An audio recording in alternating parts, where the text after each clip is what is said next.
নমস্কার বন্ধুরা, সকলকে আমার চ্যানেলে স্বাগত। রাজ্যের সমস্ত ধরনের সরকারি কর্মচারী এবং পেনশনারদের ডিএ সংক্রান্ত বিষয়টি এই মুহূর্তে সুপ্রিম কোর্টে বিচারাধীন অবস্থায় রয়েছে এবং সুপ্রিম কোর্টে এই ডিএ মামলাটির শুনানি শেষ হয়ে গেলেও রায় এখনও পর্যন্ত প্রদান করা হয়নি। রায়টিকে রিজার্ভ রাখা হয়েছে। এখন এই মুহূর্তে ডিএ মামলার রায় কবে হতে চলেছে সেই নিয়ে একটি অত্যন্ত গুরুত্বপূর্ণ খবর সামনে এসেছে। কি সেই খবরে কি বলা হয়েছে সকল কিছু আজকের ভিডিওতে বিস্তারিতভাবে আলোচনা করব। ভিডিওটি ডিএ কেস সংক্রান্ত অত্যন্ত গুরুত্বপূর্ণ, তাই প্রথম থেকে শেষ পর্যন্ত অবশ্যই ধৈর্য সহকারে দেখবেন এবং ভালো লেগে থাকলে অবশ্যই একটি লাইক করবেন এবং সকলের সঙ্গে শেয়ার করবেন। আর সেই সাথে এই চ্যানেলে যদি প্রথমবার হয়ে থাকেন এই রকমের ইনফরমেটিভ ভিডিও আরও দেখার জন্য যারা এখনও পর্যন্ত চ্যানেলটিকে সাবস্ক্রাইব করেননি তারা অবশ্যই চ্যানেলটিকে সাবস্ক্রাইব করে নিতে ভুলবেন না। তাহলে চলুন আমরা বিস্তারিত জেনে নিই। দেখুন, এটি একটি নামী সংবাদপত্রের প্রতিবেদনের অংশ। এখানে হেডলাইন্স দেওয়া হয়েছে, ডিএ রায় কবে, অপেক্ষায় রাজ্য সরকারি কর্মচারীরা। কি বলা হয়েছে দেখুন, কেন্দ্রীয় হারে মহার্ঘ ভাতা রাজ্য সরকারি কর্মচারীরা কি আদৌ পাবেন? এর জন্য সুপ্রিম কোর্টের রায়ের দিকে তাকিয়ে রাজ্য সরকারের বর্তমান ও অবসরপ্রাপ্ত কর্মচারীরা। কিন্তু সেই রায় কবে বেরোবে তা নিয়ে এখনও ধন্দে তারা।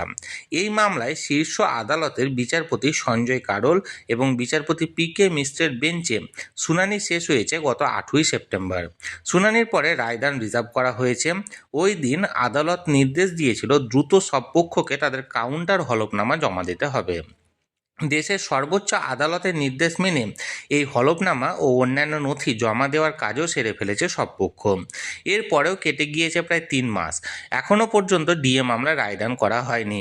এদিকে বছর শেষ হতে চলেছে। এই পরিস্থিতিতে নতুন বছরে আদালত রায় কী দেয় সেদিকে তাকিয়ে রয়েছে মামলাকারীরা।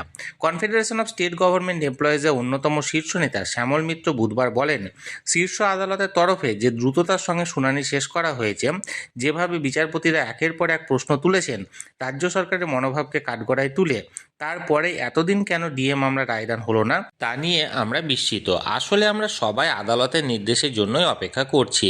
জানুয়ারিতে এই মামলার রায় বের হয় কিনা তার দিকে তাকিয়ে আছেন মামলাকারীরা।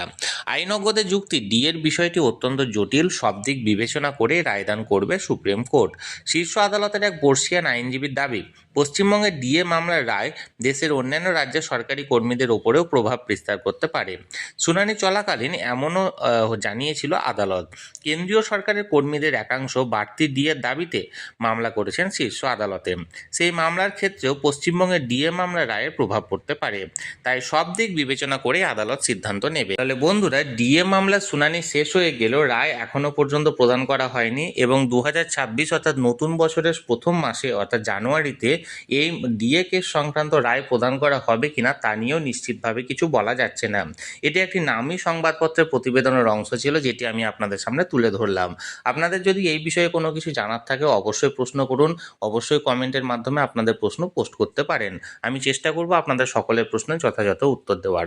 আর এই ভিডিওটি ভালো লেগে থাকলে অবশ্যই একটি লাইক করুন এবং সকলের সঙ্গে শেয়ার করুন। আর সেই সাথে এই চ্যানেলে যদি প্রথমবার হয়ে থাকেন এই রকমের ইনফরমেটিভ ভিডিও আরও দেখার জন্য যারা এখনও পর্যন্ত এই চ্যানেলটিকে সাবস্ক্রাইব করেননি তারা অবশ্যই চ্যানেলটিকে সাবস্ক্রাইব করে রাখুন। ধন্যবাদ, দেখা হচ্ছে পরের ভিডিওতে।